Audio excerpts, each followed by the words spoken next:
Hello BookTube, Ros again. Now this is a funny little video.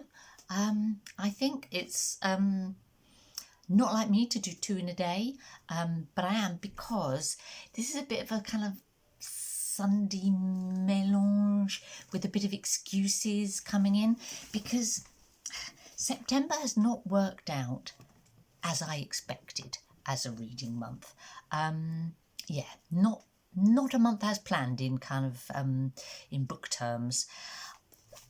I'm really not doing the reading that I expected, and I'm not going to be on BookTube as much as I might sometimes be, and I kind of wanted to explain that and also kind of make up for a little bit of what I've been missing. There's been one glorious bookish experience this month, and that was finishing Joyce's Ulysses. In fact, reading 3/4 of it and finishing it, and I'm going to do a video just about that because I was so happy and thrilled about it. But I really thought I was going to be right into Shaketube this month, and that hasn't happened, not only because I've been reading Ulysses, but for a number of reasons, and I wanted to kind of, I suppose, come on and say that. There've been practical reasons, like work is really busy. September always is, but with COVID it's been particularly. That's excuse number one. There's been some kind of personal, kind of sentimental reasons in a way. This month I had to put down my very much loved cat Minerva. She's popped up in a few videos over since I started doing this on the 1st of January. Not so much recently, because mostly she's just been sleeping, because she was really old and really frail and was sort of fading away, and in the end we had to have her put down. And you know, she's just a cat, but it has an impact. It's like a family member gone, I guess. Then, somewhat to my surprise, we were very rapidly persuaded, didn't need too much persuading really, to take on a new cat, a cat that needed a new home because she was being terrorised by dogs in her old home. Although the humans loved her dearly, she couldn't live with the dogs, and she's come to us, and so another kind of thing that's been a distraction for me is persuading little Dusty that she doesn't need to be a scaredy cat under the bed, and she can actually be a lap cat in our arms instead, and we're getting there. So there's also a kind of psychological come existential reason, I think, why this is not the bookish month I thought it would be, and that is the fact that the UK seems to be moving into a second wave of COVID-19 now, and I think we've all got what I might call COVID fatigue. You know, there is feeling of like, oh, how on earth can we cope with going through all of that again? And it kind of knocks the stuffing out of you a bit. I'm so glad that I'd nearly got to the end of Ulysses before that feeling took hold, because that was why I kind of had paused on it earlier in the year. But yeah, definitely there. Now my final reason is kind of a mix of the practical and the personal and the kind of psychological, I suppose, all those things, and it's a happy reason, and that is that this week Tilly, my daughter, who you may know as Tilly of Tilly's Shelf, is getting married, which is brilliant and wonderful. Also has obviously kind of practical implications of busyness that get in the way of reading and so on. But also it's been a bit fraught for her, fraught for all of us because of coronavirus. Her original wedding plans all had to go out the window. We've gone with something much smaller, and then now this week with the second wave, you know, we're literally on tenterhooks as to whether the whole thing has to be cancelled. How even though we narrow it down and make it even smaller and keep it as safe as possible for everyone coming and avoid it actually being illegal, it's not an easy thing. If you're watching this before Thursday the 24th of September, please cross your fingers and your toes for us that Tilly is able to go ahead and actually get wed, her and Beau. So those, I think, are reasonable excuses why this has not been a top-class bookish month for me. But I am really sorry not to be participating in Shaketube as much as I intended. Now, Tilly and I read Much Ado About Nothing, intending to do one of our discussing drama videos, and haven't been able to do that, chiefly because of wedding-related stuff, just taking up her time and energy. So sorry about that. We'd promised it, and I don't think it's going to happen, because straight after the wedding she's going off to for a lovely, as long as it's not cancelled because of COVID, a lovely trip to the very north of Scotland, to the Orkneys and Shetland. Lucky her. Sounds good. So that's not going to happen. I haven't read all the plays that I thought I would read. What I did do at the beginning of the month was read Venus and Adonis, and I'm very appreciative to Shaketube this year for getting me to do that, because it's one of Shakespeare's 2 longer poems, neither of which I'd ever read, and as someone who's read nearly all of his plays and nearly all of his sonnets, it's kind of weird not to have read those. And Venus and Adonis is a very appropriate thing to read just now, because he wrote it when the theatres were closed due to plague. So there's a kind of opposite quality to that. Now, it was a strange reading experience for me. And yeah, actually, to be reading something by Shakespeare that I didn't really love.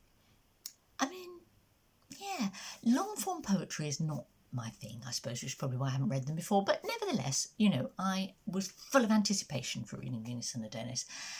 And it was actually his most popular work during his lifetime. And, you know, naturally it's beautifully written, the poetry, the verse, the language, all of that is right up there. The quality is there. So why did I not really love it?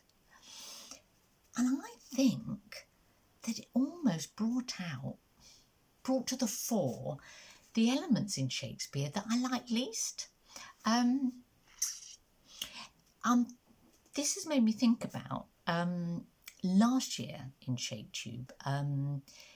Tilly made a video, I think it was last year, 2019, that was basically a rant about the sonnets. A rant about how sort of misogynist and almost like coercive some of them were. I think she'd been on night duty for a while before she made it. You can usually tell when Tilly does a real rant, it's usually because she's been doing night duty. But I kind of disagreed with her, and yet I didn't. I could see what she meant about sometimes the way in the sonnets Shakespeare kind of writes about women, or the sort of attitude that he espouses in there. But the thing about the sonnets is they are short, they're succinct, they're intense, they're passionate, they're very, very personal. It's a one-to-one conversation, and or not conversation because it's like a monologue, isn't it? But from one person very directly to another, as it were. The supposed audience is an individual. So, although I understand what Tilly meant, I actually love the sonnets passionately. I really do. Some of them are my favourite bits of poetry ever. Now, in Venus and Adonis, it's different because it's not personal like that. It's a story. But it doesn't have the subtlety and the nuance that the plots and characters do in the plays. There's just something about a poem about an older woman, and she kind of is an older. I know she's an immortal goddess, so older woman is kind of like a bit of a silly thing to say. But Venus, she's basically portrayed as an older woman who is completely obsessed with a pretty young man, a youth, Adonis, and is doing everything she can to try and talk him into having sex with her. There's just something a bit unappealing about that. So however wonderful the poetry is, it's never going to be my favourite, is it, I guess? I don't know. I would urge you to watch Steve Donoghue, Shaketube host, video about Venus and Adonis, and then, and almost even more so, Jay Shays, who, like me, kind of came to it fresh, and I think had a really different experience of it. So yeah, watch those. Don't listen to me, I think is the answer. Now, I hope and think that I will read some more things for Shaketube as the month goes on, but I may not. So at least I've kind of done my bit by throwing in something about Venus and Adonis. Talking about doing a bit, the other thing that I really meant to do in sort of booktube terms this month, and haven't been able to, and I'm not going to, but I'm kind of sticking it in here as a bit of a promise, okay, is to participate in From Books to Action, Get to Work Wednesday. Now, this is something that Sarah of Hardcover Hearts has started, and then Brian of Bookish got on board, and Alba of Seriella, booktubers that I really love and respect. And what they are suggesting that we might want to do is turn our kind of our reading and our concern and our sense of outrage about current events and yeah, our world, our society, things like Black Lives Matter, but not only that, you know, to kind of turn that into action. They're saying, yeah, let's talk about being activists, why not? And we can talk about that on BookTube if we want to. So yeah, books to action is the theme, and that resonates with me very actively, and I have been thinking and talking with people at the charity where I work about trying to shift some things. We're a disability charity, you know, we kind of pride ourselves on being inclusive, but I think there is more we can do, particularly around sort of addressing sort of issues around racism and inclusivity more widely. That basically not sit on our laurels and think, okay, so maybe we're getting this bit right around supporting carers or disabled young people, but actually, are we really getting it right in terms of how we what we offer to black young people, what we offer to parents who are people of colour, our users. So I'm on it, I'm thinking about it, and it will appear at some point in the future. But in the meantime, I'm going to link to videos from Brian and Sarah and Albert, and maybe they will inspire you. So have a good rest of September. I may or may not be back between now and the end of the month. I will aim to do a Scallydandle and a wrap-up for the month at some point. And I'm really looking forward to October, it being Victober. So fingers crossed, please, for Tilly's wedding, if you're watching this in time. And if not, I'll see you all soon.